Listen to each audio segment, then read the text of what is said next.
I'm JJ Virgin, PhD dropout, sorry mom, turned 4-time New York Times bestselling author.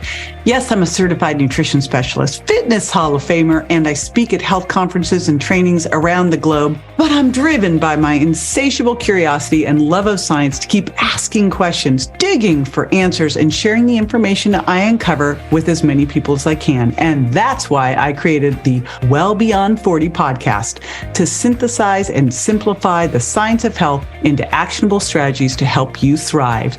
In each episode, we'll talk about what's working in the world of wellness, from personalized nutrition and healing your metabolism to healthy aging and prescriptive fitness.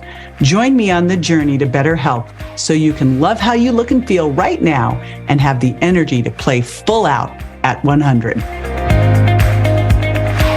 Women are not small men. That is the line that Dr. Stacy Sims has become famous for. And it was a line she used when she was teaching at Stanford University to explain the sex differences of men and women in exercise. And that's what we're going to be talking about today. We're going to be talking about women 40 plus. How should we be eating? How should we be exercising? Dr. Stacy Sims is an exercise physiologist. She's also a nutrition scientist. She is a PhD, and she has really done some amazing work out in the world, helping us see what we should be doing at each stage of our life as women to be able to have the best exercise gains and results safely and not hurt ourselves, and how not to train like men, which could result in some problems. She's written 2 great books I highly recommend, and I'll put them in the show notes, Roar and Next Level. And she's also created some amazing courses, one Menopause 2.0 that I grabbed. And these are fantastic because, again, we're going to talk through it today and you'll get a lot of this information, but it's really helping you unpack what should I do as a woman? Because a lot of the stuff you'll see out there as exercise recommendations is based on research on men. And again, like she said, men are not small women. So there's things that we need to do differently. There's ways we want to approach resistance training differently. There's ways we need to incorporate power training. We need to do the right type of cardiovascular training, and we're going to dig into that. We're going to dig into lactate training, what it is, how it could help reduce your risk of Alzheimer's. We're also going to talk about if you do want to change your body composition, the way that you can do it, and she has got a really innovative approach that can help you lose that body fat without any of the pain of dieting. So we're going to dig into all of that and more. I will be right back with Dr. Stacy Sims.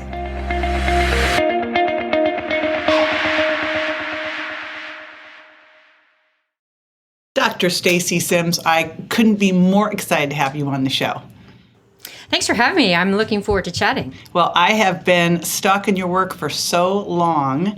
It is just fabulous to have an amazing, super strong, super smart exercise physiologist, nutrition scientist in our world doing the work and uncovering all of the different things about women. And I think the best place to start, I'm sure you didn't realize you would get famous for the line, right? No. You did not know that women are not small men would be reverberating all over the globe, but it is. But it's just so telling. So let's just dig in with that statement. And first of all, how did it come to be, and what do you mean by it? I don't know if it's ironic or not, but I was teaching a sex differences in training class to undergrads at Stanford, and it was always in the afternoon. And to wake people up, I would say, we're doing cardiovascular, blah, blah, blah, blah, because women are not small men. Just as a tagline to people cue in, I wouldn't use it all the time. It would just be if I'd assess a class was really kind of flat and I needed to bring something into it. And around the same time, I had the opportunity to launch a sport nutrition company, and we had a specific female line, and the tagline for that was "Women are not small men." And people kind of were like, what does this mean? What do you mean women are not small men? And so that opened up the conversation to say, hey, you know what? All of the research and everything that you know in sport and exercise nutrition has pretty much been done on men and generalized to women. But if we look, inherently, there are sex differences. That's why I'm teaching a class about it. That's why we see outcomes for women aren't the same as outcomes for men. And then as, social media evolved and I did my TED Talk, it just became this thing, this resounding women are not small men. And I've gotten some pushback where people are like, it's a very feminist thing to say. I was like, well, it's not about... Oh my God. How is that a feminist thing to say? I'm like, it's not. It's just a statement. It is a statement, and people take it and use it however they want to really identify the fact that there is a gender discrepancy, there's a gender data gap, and we need to step up and not keep pushing women out of research and out of the conversation, because that's how it's always been. So thank you for leading that charge. So it would be great to start to look at what the differences are, because I think so much, first of all, I am so thrilled. I'm an exercise physiologist by training, and I always felt like we were sort of the peasants, right? Yes. So, I was doing my PhD in exercise phys, nutrition, and aging, and I jumped ship and started studying nutrition because I felt like this lowly exercise person. Yeah, yes, exactly. And so now you look around and you look at longevity, and if this was a drug, it would be the most prescribed drug, no question. There's nothing that does more, right? However, you then start to look at the prescriptions out there for this drug, and they're crazy. It's all over the place. And a lot of it, of course, is coming from the men. So what I would love to unpack is the differences and what that perfect prescription is going to be for that woman as she's heading into perimenopause and into menopause. So that's our mission for today, Stacy. Okay, we can do that. That's fine. All right. So let's start with just unpacking the differences that we see in exercise prescription and just training and all of that. Yeah, there was a friend of mine who just did a systematic review of all the strength guidelines that are put out by the National Strength Conditioning Association, different other platforms across the world. And when you really look at it, there's nothing done on women. They might have done a couple of small studies done on resistance trained women, but it's not as robust as we have in men. So when we start looking at the actual prescription for something like strength training, you kind of have to take a pause and ask, because when we look at muscle morphology, so that's the type of fibers that women and men have, there are sex differences from birth, because we see that women are born with more of those oxidative aerobic type fibers. We have more mitochondrial density. We have better ability to use free fatty acids, and that's without the introduction of estrogen, which we know already enhances free fatty acid use. So when we're looking at fatigability, we're looking at strength production, there's a difference between men and women depending on, are we lifting heavy? Yeah, we are lifting heavy. So it's going to take men more time to recover between sets because they're relying more on a glycolytic fiber, so that fast twitch. Where women don't need as much time between for recovery because we're not relying as much on that ATP, CP, the glycolytic stuff, because we don't have as many of those fibers. So when we start looking at adaptation, we really need to disseminate it down and say, how are we going to optimally train women? So that's kind of like the big beef right now when we're talking about strength training and all these things that are coming out where we're telling women, oh, you need to do 10 reps or 15 reps. You don't want to get big. You want to build muscle. And that's just so archaic because it's taking a page out of a typical hypertrophy type block that works for men. But when we look at women, how do we build strength versus how do we build lean mass? And they're two different things. And as we get older, it changes again. So when we're looking at women who are in their, their early 20s all the way through their reproductive years, yeah, if you're going to do pure strength building because you're doing CrossFit or bodybuilding, then you have to really periodize and do complicated things like cluster sets and French contrast and explosive training. But if you're the general woman who wants to get fit and strong, you have to put in some of the heavy power-based training for central nervous system response to get that strength. And then if you want more of that defined look, it's not about doing massive amounts of reps and sets to failure. It's about how am I complementing the strength training that I'm doing with functional and some high intensity work to really make those muscles pop in a feminine way. And that conversation is never had. So as we get older, we definitely need to put more of that power-based training in because we lose an impetus from estrogen for that strength and power. So the conversation of women always saying, oh, I don't want to do that because I get so bulky and I'm afraid of getting bulky. It's really, really, really difficult to put on a lot of muscle mass unless you specifically work on it. So when we see someone like Annie Torsdottir or Katrin Davidsdorf who are in CrossFit and they're really solid and big in a very powerful way, it's because they train for it.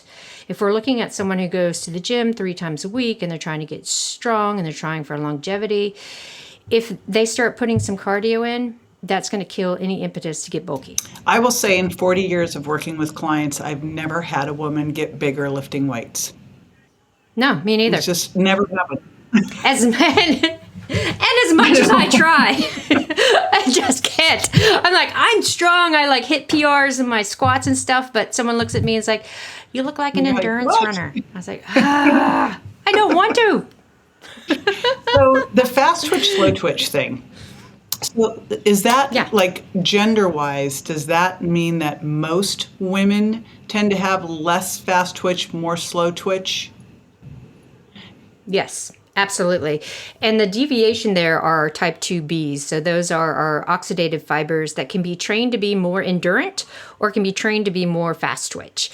And that's where we start to see that discrepancy where we see women say, oh, I can put on lean mass really quickly and I'm really good at sprints, or I can't sprint very well. It takes me forever to put on lean mass. It's that bit of type 2B fibers that have been trained a certain way.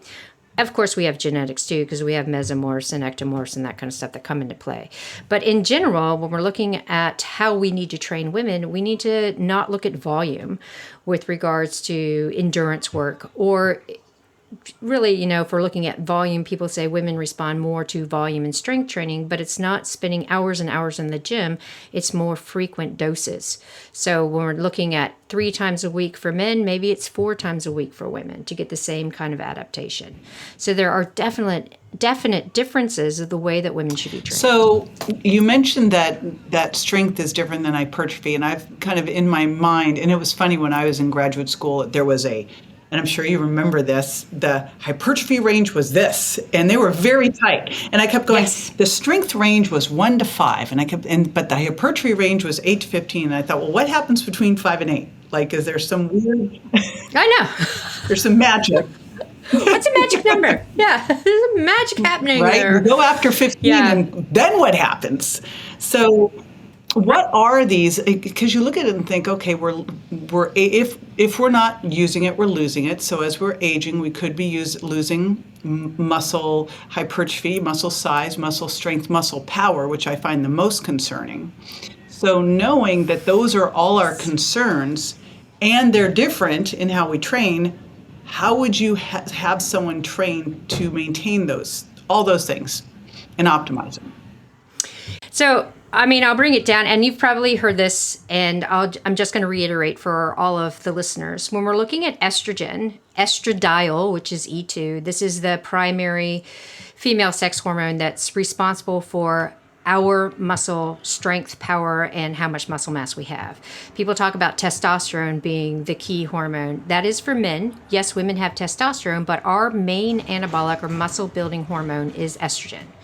So as we start to get in perimenopause and we're losing the optimal ratios of estrogen and progesterone, and we're starting to lose absolute levels of estrogen, we have a change in what we call our alpha receptors. So those are our estrogen receptors that are specific in the muscle fibers. So when we lose those and we are getting a decrease in the sensitivity of those receptors, then we're losing a main impetus for building lean mass. We're also losing a main impetus for how myosin and actin bond. So myosin and actin are 2 main muscle contractile proteins, and they kind of bind together. If you can think about climbing a ladder and you're putting one hand up and then another hand, that's like myosin and actin coming together to pull those muscle fibers together for contraction. So estrogen is responsible for how strong myosin grabs onto actin. So we lose that and we start to lose some of our strength. And then we're thinking about speed, which is power. It's how fast that nerve conduction comes from the central nervous system to jump over to the muscle to depolarize to create this contraction. Estrogen is responsible for how fast that happens as well. So like I said, when we start to lose estradiol, we lose 3 of those key components for strength, power, and the building of the lean mass. And it's not because of the absolute levels of estrogen per se, but how our receptors are now not as sensitive or not being as expressed as much. So when we're looking at how do we mitigate this, or how do we, really affect change, we have to look at that external stress from exercise that's going to create a response the way estrogen used to. That's why we look at strength training. So that's why we look at that central nervous system power-based training. And we look at all the history of strength training, that's at low rep range. That is when we are really lifting heavy loads, and we're looking at that 3 to 6 or 7 rep at that 80% 1 rep max or more, and we have adequate rest. So, like, for example, this morning I did hip thrusts, and I did 8 because I'm trying to get more explosive. So I did 8 at 80% on the 3-minute. And what I did is I did the 8, and then I did 5 box jumps, and then I rested the remaining of those 3 minutes. So that's taking the central nervous system response from the heavy lifting, putting it into an explosive movement. So I'm trying to maintain my power and my strength through that kind of work. Done and dusted in 15 minutes. It doesn't take a lot, but this is how women who are 40 plus and losing estrogen and progesterone, testosterone, need to work that central nervous system, so that you're really working on that strength development from central nervous system and that explosiveness that comes from really pushing after a heavy load.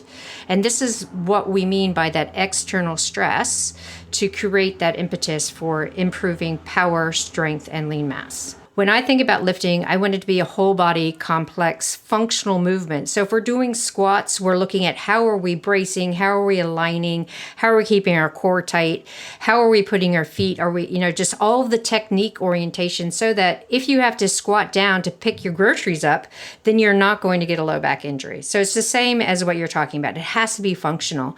And when we're looking at balance and proprioception, that becomes a huge thing as we get older.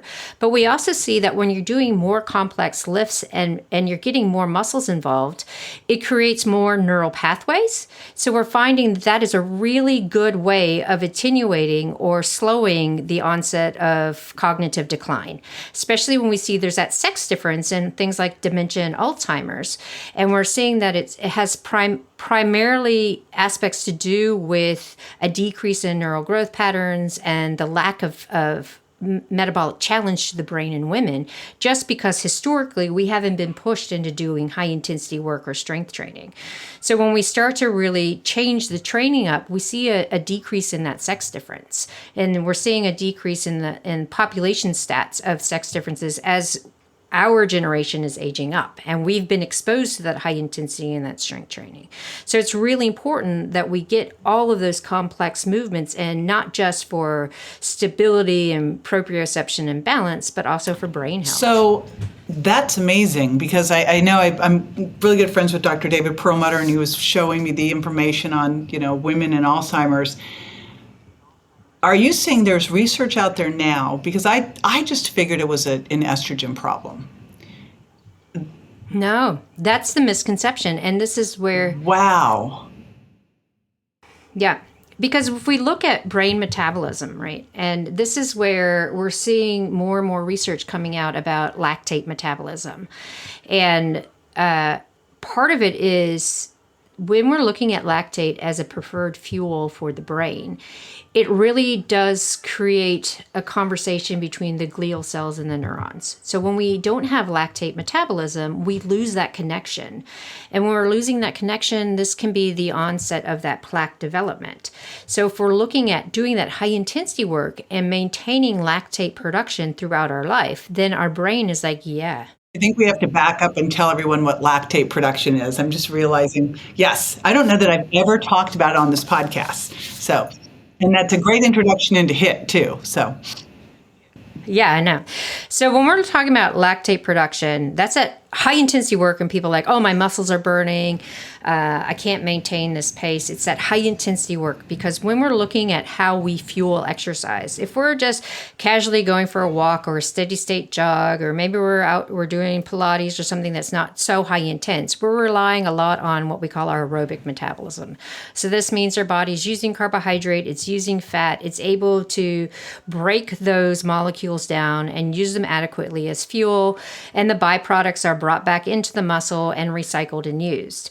When we do high intensity work, it's the responsibility of the muscle for getting the fuel to maintain those muscle contractions is higher than what our body can take oxygen in and deliver it and get into that system. So we have a byproduct of carbohydrate metabolism that's pyruvate, and if we can't bring that into the muscle and use it because we're doing too intense work, then that pyruvate is converted to lactate, and lactate gets out into the blood.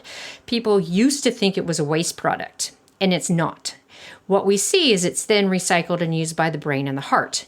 And it's really important that the cardiac muscle and the brain tissue get exposed to lactate in order to optimize metabolism and fueling of the heart and the brain. So when we start looking at the nuances of how women have been told, if we think about the 80s and the impetus of low fat, fat burning, yes. long Get in the zone. aerobic sessions. Yeah, get in zone 2 or, in the fat burning zone. None of that has really been beneficial for women, except from that cardiovascular standpoint with regards to being able to maintain cardiac muscle because we increased our heart rate. But when we look at body composition, when we look at brain health, when we look at cancer, all of these public burden diseases and things that everyone is super afraid of, we bring it back down to lactate metabolism. So if our body's exposed to lactate and understands how to use it and can use it appropriately, we're finding that it really does help attenuate some of these sex differences in these scary diseases. And we're seeing specifically in brain and brain health that the more we are exposed to that high intensity and lactate work, the less chance we have at developing the onset of the plaques that are associated with Alzheimer's. So there's some newer research, and I want to share it with you. So I'll send you some of the papers because it's really cool to read where you're like, finally, someone's talking about how exercise is good for the brain. Yeah, it's besides everyone talks about BDNF. I'm like, yeah, BDNF is important, but that's a growth factor, yes, but we want to look at the actual metabolism of lactate and how beneficial it is for women's brain. I just never knew this. So with that in mind then, what would be a great exercise prescription for HIIT to optimize that? So there's two different ways of looking at it. Like some women are afraid to hit that super top end because they don't like being that uncomfortable. And that's what we really want to do. We want to do that sprint interval training where you're like full gas, 9 to 10 on your rating of perceived exertion of 1 to 10 for 20 or 30 seconds with about 3 minutes recovery. So you have that really high intense work, and then you have the 3-ish minutes to accumulate the lactate before you hit it again. For women who are like, I can't sprint, it's too hard, then we look at a little bit lower intensity, but true high intensity interval training work. So this is where we have an interval that's 1 to 4 minutes, and you're right at threshold or above threshold. So that means you're working at about 80% to 90% of your max. And how would someone really know? Because from everything I've been reading, people don't really know what their reps are. Like, I think most people haven't gone and really figured out what their 1 rep max is, right? So they underestimate all of this. Absolutely. So one of the things I like to have people do is, taking a page from CrossFit and EMOM. So every minute on the minute. So you have 4 really specific higher intensity exercises and then 1 minute recovery. And you keep repeating it. So it might be something like you do 10 thrusters followed by, 10 kettlebell swings, and then 10 croc rows. And you have to do those 10 thrusters in a minute, and whatever kind of extra time you have at the end of that minute is your recovery. So people are finishing at 50 seconds, and then they have 10 seconds before they move to the next one. So it ends up being 4 minutes of high intensity work, knowing that you have 1 minute of full recovery before you repeat it 2 or 3 times. And that really teaches people what that top end and what high intensity means, because there's such limited recovery recovery. When you hear people going, oh, I do high intensity work because I do Tabata, 20 seconds on, 20 seconds off. I'm like, no, that's not right. That is not what we're talking about. That is not high intensity work. So when we start understanding what true HIIT is, knowing that you can't maintain it for 45 minutes, which so many of these classes are, then people are like, oh, I get it. And I feel good. I don't feel completely wiped out. I finish kind of on that runner's high. And that's how you should feel. But we've all been so conditioned to feeling smashed after a quote high intensity session that that's what we think we're supposed to feel like. And that's not true, because that's really just putting you at the top end of moderate intensity, where it's really too hard to be easy for any kind of recovery, and it's too easy to optimize adaptations of high intensity work. And that's really not good for women either, is it? No. And this is the conversation, and I need to write something about this because I get questions all the time on social media about how I can promote high intensity interval training and sprint interval with cortisol. Yes. Oh, I'm so glad you're addressing this. Yes. I'm like, cortisol is like a heart rate, right? It does go up during exercise, right? Just like your heart rate goes up during exercise. In steady state, it kind of stays at that place where you want it to be. And high intensity is very polarized. It learns to go up and down, up and down, up and down. Cortisol does the same. Well, it goes up during exercise, but post high intensity exercise, you have a subsequent growth hormone and testosterone response that drops cortisol pretty quickly. And it promotes reparation. And so you have the signaling after that really high intense work that now we need to lower our baseline cortisol. Just like your heart rate gets lower the fitter you get, your resting heart rate gets lower, so does resting cortisol. When you're doing moderate intensity work or a HIIT class that isn't truly HIIT, your cortisol comes up, but you do not get that subsequent response of growth hormone and testosterone because it was not a great enough stimulus to invoke that response. So your cortisol stays elevated. And this is why we see so many women who are saying, oh, I go to Orange Theory, I go to CrossFit, I go to the local HIIT class, and I'm tired but wired, and I'm sympathetically driven, and I can't bring my cortisol down. It's like, yes, and this is why high intensity work has gotten such a bad rap, because it's not true high intensity. So when we're looking at cortisol, it is an essential hormone that we need because it does create an adaptive response, but it's the follow-through conversations that aren't being had about how do we train to optimize cortisol responses to then come down so we have a lower baseline and a parasympathetic drive later in the day. Hey, I like your new RAV4. Thanks, yours too. What does RAV stand for anyway? To me, it's the Remarkably Advanced Vehicle. Really? To me, it's the runway approved vehicle for its amazing style. What about Remarkably Adaptable Vehicle because of its versatile cargo space? Or really admired vehicle? Oh, or Really Awesome Vehicle. It really is the recreational activity vehicle. The stylish 2026 Toyota RAV4 Limited. What's your RAV4? So if someone was going to do, say they had a sprint treadmill, because I got one of those. That was my 60th birthday present. Love it. Sprint treadmill. Well, I know there's that, no one knows where the citation is, that after the age of 30, 5% of us ever sprint again, except there's no documentation. However, I was in the 95%. So I went, And I actually went to an interval class that had sprint treadmills and destroyed myself in about 5 minutes and went, Yeah. I clearly need a sprint treadmill. Yeah, they're so hard.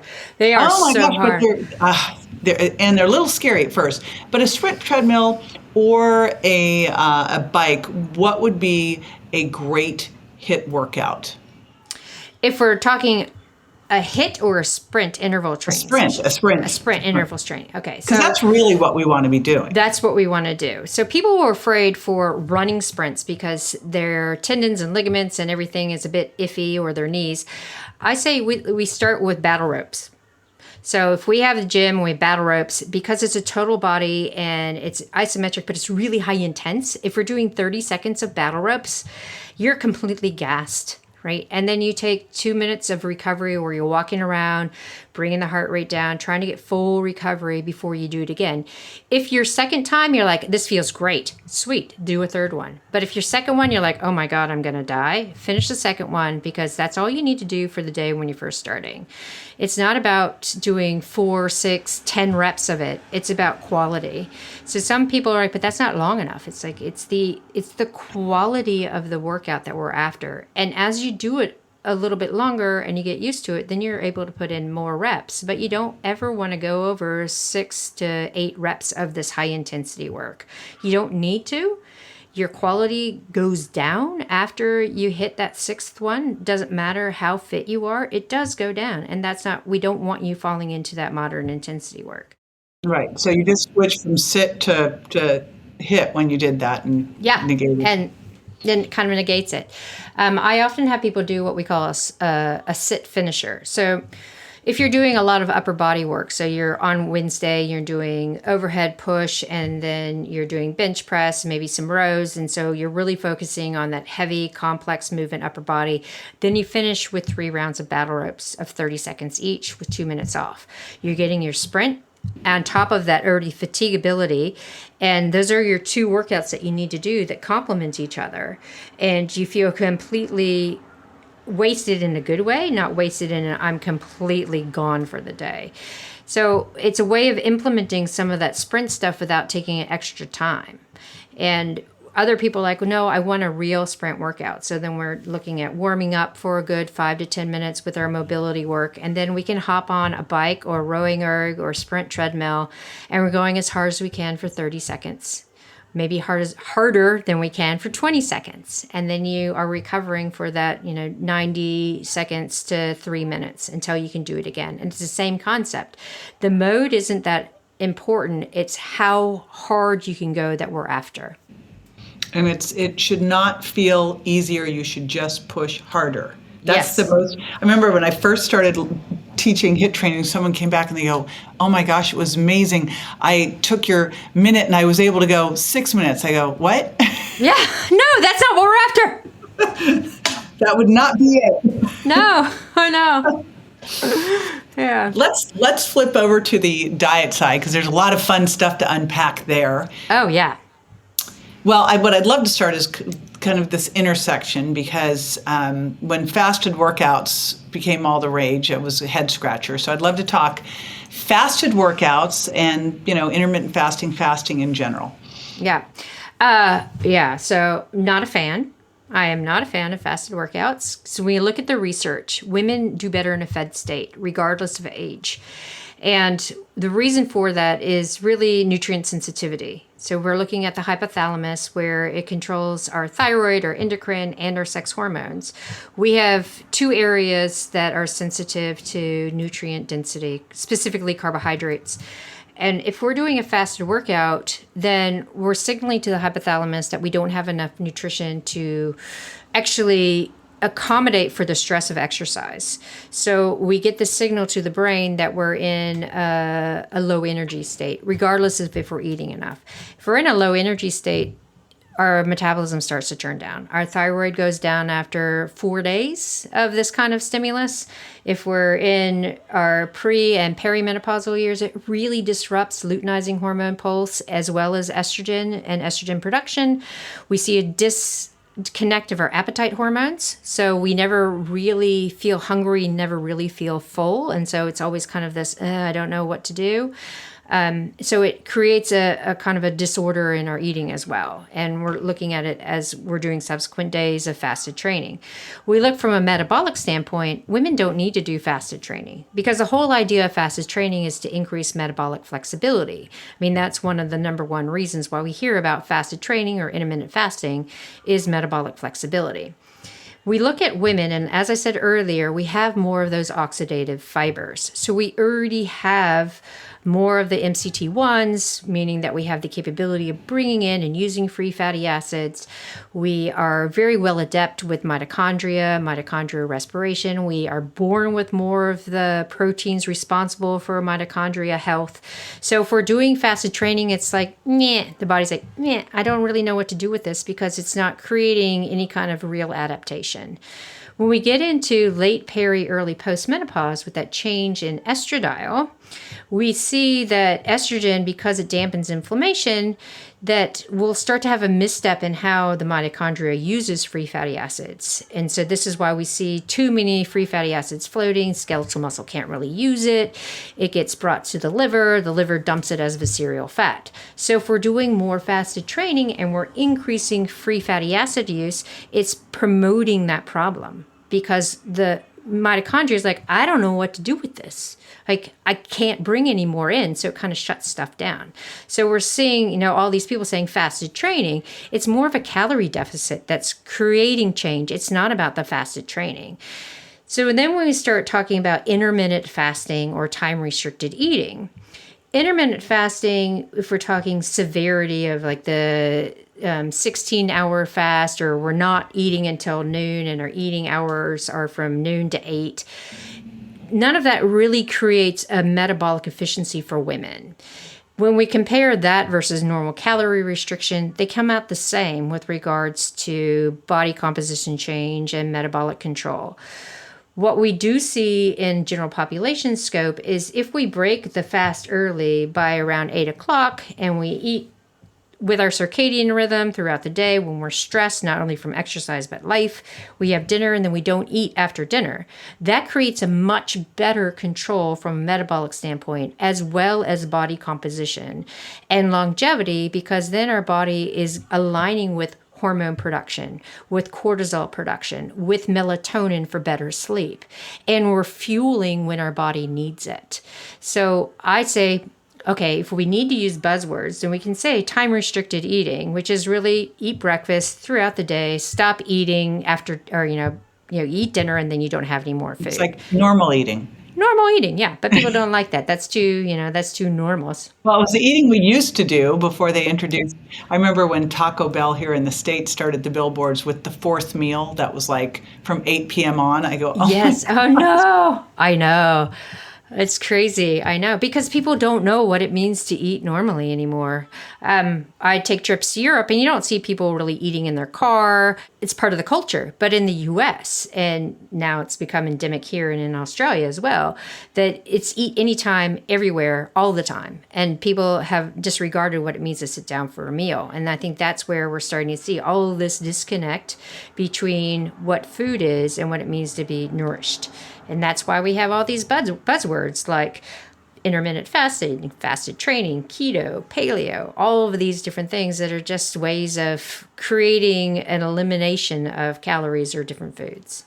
Well, if intermittent fasting gets people to eat back in the normal eating phase that I think we all grew up with was, wake up and 2 hours later have breakfast and then come home and have dinner and stop eating. Great. We had to put a name on it, but that's normal. Now, so we talked fasting. What about, where do you stand with carbohydrates? Because I feel like there's a lot of fear around carbohydrates, especially how do you dose carbohydrates and protein? What's your thought on keto? I'm just going to throw all that out there. Throw it out there.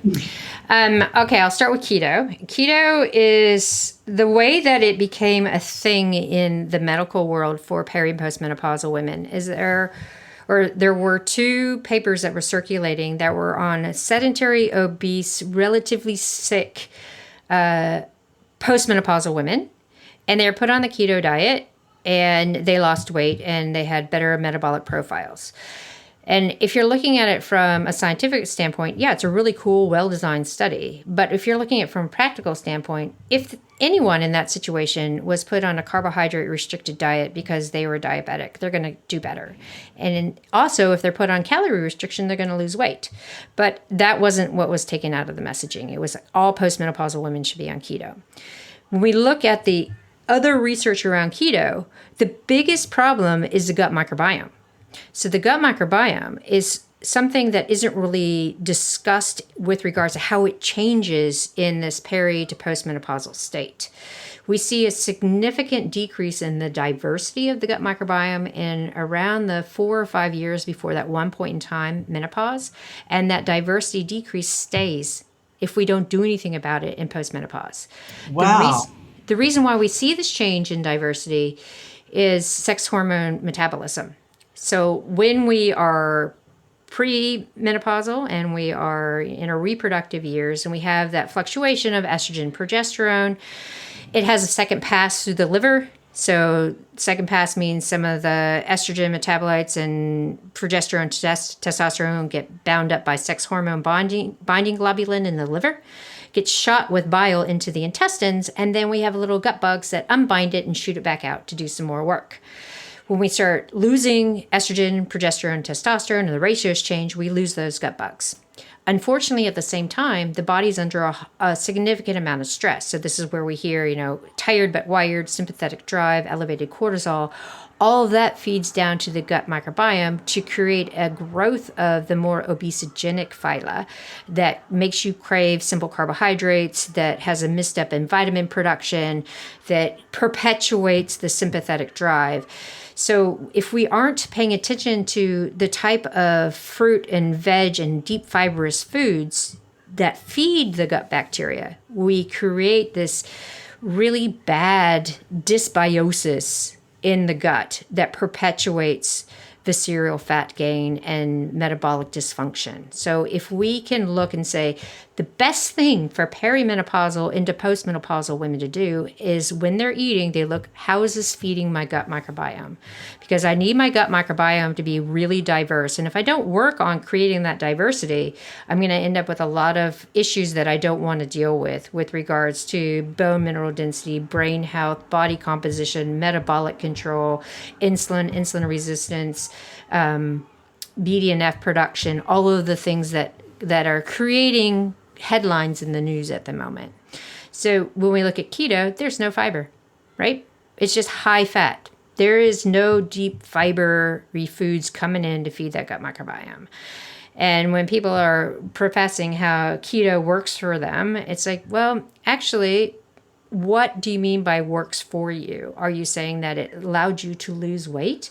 Well, let's have another look at that. Let's look at all the other metabolic profiles, because the other thing that happens with peri into postmenopause is a change in our blood lipids, because estrogen helps with inflammation, it helps with cholesterol, so we start to lose that. We have an increase in our LDL and our triglycerides, which also gets promoted with ketogenic diets. So that's the long-winded version to say no to keto. And so when we look at carbs, and specifically, because I know now we're looking at carbs, I look at carbs for the fiber, the polyphenols. Yeah. And one of the things I especially love with exercise is we are eating more so we can get more nutrients in, so we've got better energy flux. But what is your recommendation in terms of how many carbs we should have, carbs versus protein? Like where do you land on your protein prescription? Where do you land on your carbohydrate prescription? So protein is really important because, as you know, as we get older, we become more anabolically resistant to protein and exercise. We see that women need on the upwards of 40 grams of high quality protein post-exercise. And there is a recent study that came out that said up to 100 grams will help promote muscle protein synthesis 24 hours later. So we really need to put that emphasis on protein. And you said the 40 grams post-exercise, I remember back in the day when we had the window and, oh boy, and I was actually used to train and work out clients down at Gold's Gym in Venice, which is the bodybuilding mecca. Yeah. And literally everyone had their protein shakes. There was a place right next door that did chicken and brown rice and broccoli. That's the bodybuilder fuel. So, because we thought we had this like limited 60 minutes that you had to get this in, which, I know now is not the case. But what is the recommendation for protein intake? Like in what type of window? How much? I know you said 40 grams. I'm assuming that's 40 grams animal. It's more about the leucine quality. So we're looking at 3.7 to 5 grams of leucine and whatever it is. So when we're looking at that post-exercise window, we're looking more for women, especially when we're stressed in peri and postmenopause, how to drop cortisol and drop that catabolic state. So we look at that, within an hour, you want to get that in. Ideally 45 minutes, because it really does help with that testosterone, growth hormone, and protein all come together to really promote muscle protein synthesis and reparation. Across the board, we know that it's more about daily intake rather than distribution with protein. So we want to have women hit around that 1.1 grams per pound or 2 to 2.2 grams per kilogram in a day. And the way that I get women to try to really look at it is every time you go to have a meal, you want palm and a half size protein, and whatever that is. It doesn't have to be animal. It can be a combination of a whole bunch of things. So that's going to give you around that 40-ish grams. And then every snack, you want about a palm size. So that's about 20 grams of protein. And that's going to allow you to keep your protein intake up. With regards to carbohydrate, in the States, it's hard because I go home to the States and walk into Safeway or grocery store. I'm like, this is a massive building full of things that's supposed to be food, but none of it's edible except in the refrigerated fruit and veg department. Yeah, it's wild. It's crazy. So much ultra processed and marketing and sugar and prices and everything. So just look what's happened in the last 20 years. Oh my gosh, I know. I tried to explain. It all started with the Susan powder, the fat's the enemy, and then we got Snackwells. And Snackwells, yes. Downhill. It did. I know. Put the Snackwells away. Yeah. Mm-hmm. And now we have things like protein fortified Pop-Tarts. No, that's not what we want. So carbohydrates, the more natural, we go for. And carbohydrates are in a lot of things. But I always tell people carbohydrates are essential for women. Don't be afraid of carbs. Don't be afraid of things like sourdough bread, because sourdough bread, yeah, it might be white, but it is fermented, sprouted grains for the most part. There are things in it that are good for you. If you're someone who has real issues with insulin and insulin sensitivity, we want to look at having your favorite carbs after exercise in that acute window post-exercise where we don't really need insulin. So that's around 30 minutes post-exercise, where we can eat some of those more simple carbs or some of the things that are really polarizing for our bodies and not have an insulin response or have to worry about insulin, because now we have things like our GLUT4 proteins are translocated, open up the cells to allow that carbohydrate to come in. The rest of the time, we're looking at really fibrous, colorful fruit and veg.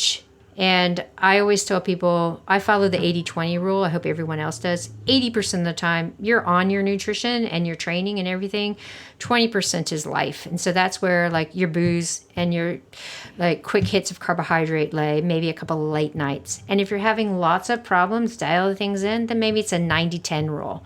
But we can't forget that life should be fun. We shouldn't be all have to be dialed in every day all the time. Well, I always find if someone's like that, then they're either all the way in or all the way out. Right, exactly. Well, so it seems so silly to admit this one, but I only recently became a creatine fan. Literally, I know I'm embarrassed, honestly. Don't be. I have some creatine shame that somehow, but I think it's because of the background of being with all the bros. Yes. Over at Gold's Gym in Venice, and kind of going, that's a dude thing. And then a couple years ago, I started to look at it, I go, oh my gosh, this is the ultimate best supplement I've ever seen for a woman 40 plus. What the heck? Yeah. And so, but it's been interesting since I've been talking about creatine, the fear around creatine is something it's still shocking. Every day I get DMs around creatine. Me too. And fear around creatine. So I would, you've published some great stuff around creatine. So I'd love you to unpack it, the benefits of it, and why we should not fear creatine.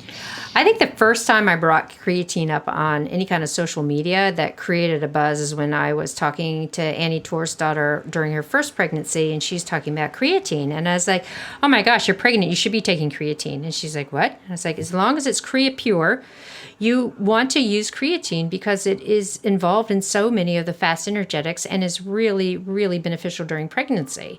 And people started shooting me DMs, don't tell someone to take a supplement. I was like, no, let's look at the literature of creatine. It is the most studied one out there.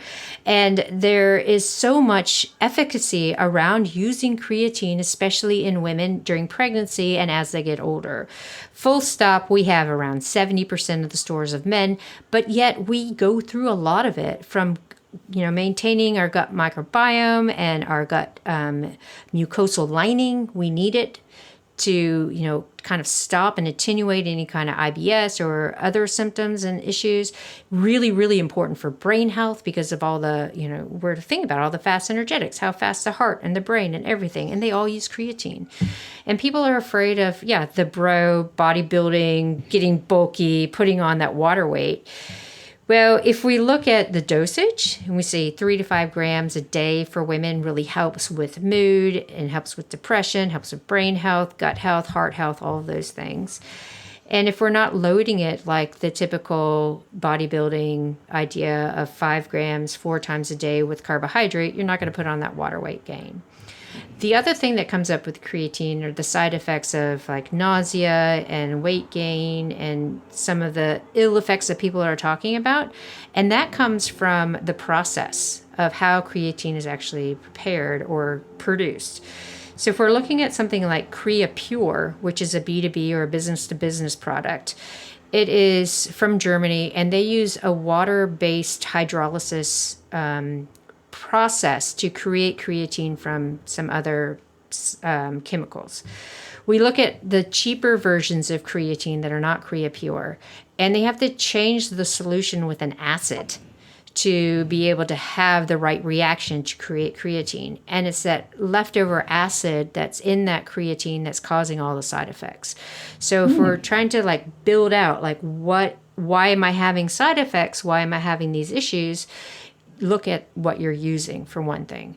But when we're looking at the overall literature about creatine, it is so important for, almost everyone, but really important for women. There's a new website called Creatine for Health, and it lists all the most recent literature, and they've done a big, huge push on funding women's research with creatine. Abby Smith-Ryan and Darren Carroll just put out, I'm just looking up at the top of my screen because I read it this morning, they just put out a really fantastic paper on creatine for women in the lifespan, and really going after why creatine helps with brain health, why it helps with heart health, why it helps, of course, with muscle performance. And it is an amazing paper. I think any woman should read it to really understand why creatine is so important for health. Now, isn't some of creatine, I can't believe there's a website because, again, it's not like there's a bunch of money in creatine. No. So, Not at all. that is amazing that someone would do that, and we'll put that in the show notes. But isn't part of how creatine does this is that it will draw more water into your muscles? Yep, that's part of it. This is a good thing, right? Whenever I hear women complain, I go, you want this. This would be a good thing, not a bad thing. Yeah, it is a good thing. It's the same as when women start to eat more because now they're finally coming out of low energy availability and I'm putting weight on. And I was like, wait a second, that weight is water and glycogen because now you're finally eating. It's not fat weight. It's not extra tissue weight. It's what's in the muscle. It's a good thing. It's a good thing. So yes, with creatine, you will have extra water stored, which helps with hydration as well. Yeah. So one last one, since I was going to leave it with creatine, but you brought up weight. And for that person who hasn't been chronically undereating, maybe they've gone through menopause, they picked up some weight during menopause, now they would like to do something about it. What do you recommend on the diet side? How do you handle that? I always really look at protein intake and making sure that we're having that higher protein intake because we see with a slight calorie restriction and higher protein diet, we maintain lean mass and we have a stimulus for losing body fat. So if I put someone in a calorie deficit, I make sure that it's at night, preferably at dinner, right? So we're taking away extra 150 to 200 calories from dinner. fueling well through the day, keeping that high protein intake. It also helps with satiation and putting them on a good strength training program. Because if we're looking at strength training and how that really does create that conversation between skeletal muscle and things like the visceral fat and other subcutaneous and adipose tissue, the exerkines really tell, we don't need you, fat, go away.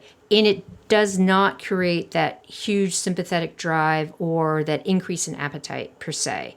So it does help women understand that, yes, you can eat and you can train and you can have these things and still lose weight. So there's a huge learning process in that. So I work with people closely to get them to understand that, yes, we need strength training as a big rock. We need protein. And then we're going to change what you're eating at dinner depending on what your training of the day has been. If you haven't done much training, then we're really going to just have veggies as carbohydrate and a good hit of protein. If you had a really active day, then we're going to put veggies and some fruit and maybe some whole grains in there, but we're going to stay within that extra 200 calorie deficit. And the body fat really starts to come off after time. And when people are impatient, I always tell them, look, it took time for you to put weight on. It takes time for you to take it off, if you want to keep it off.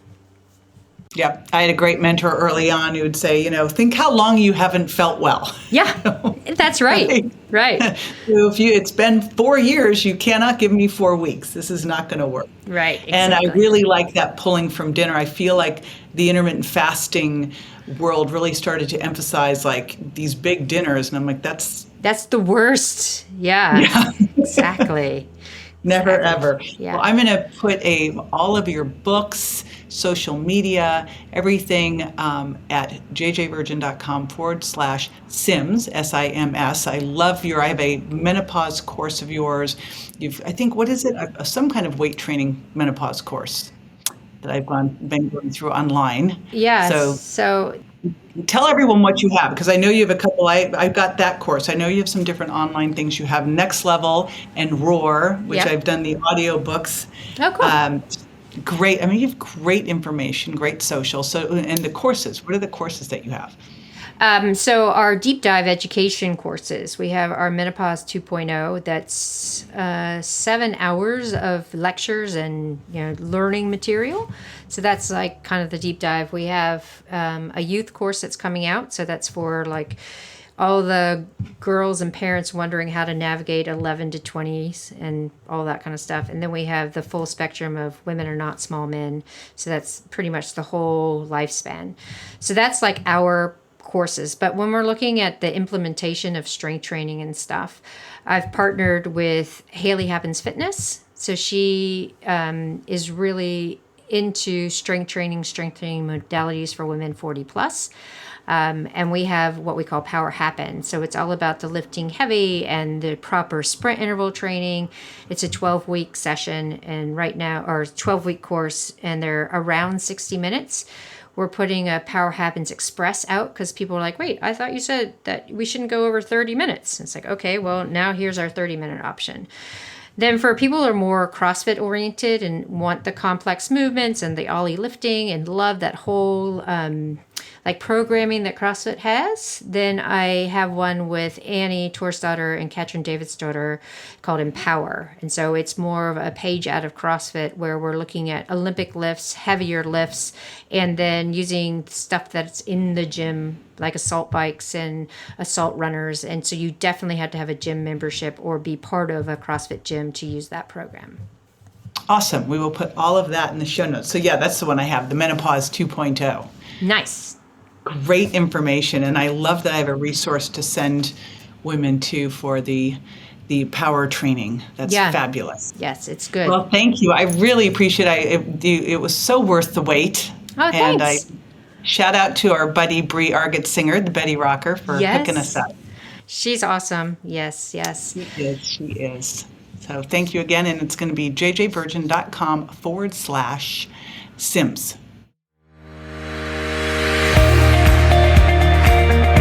Be sure to join me next time for more tools, tips, and techniques you can incorporate into everyday life to ensure you look and feel great and are built to last. Check me out on Instagram, Facebook, and my website, jjvirgin.com. And make sure to follow my podcast at subscribetojj.com so you don't miss a single episode. And hey, if you're loving what you hear, don't forget to leave a review. Your reviews make a big difference in helping me reach more incredible women just like you to spread the word about aging powerfully after 40. Thanks for tuning in, and I'll catch you on the next episode.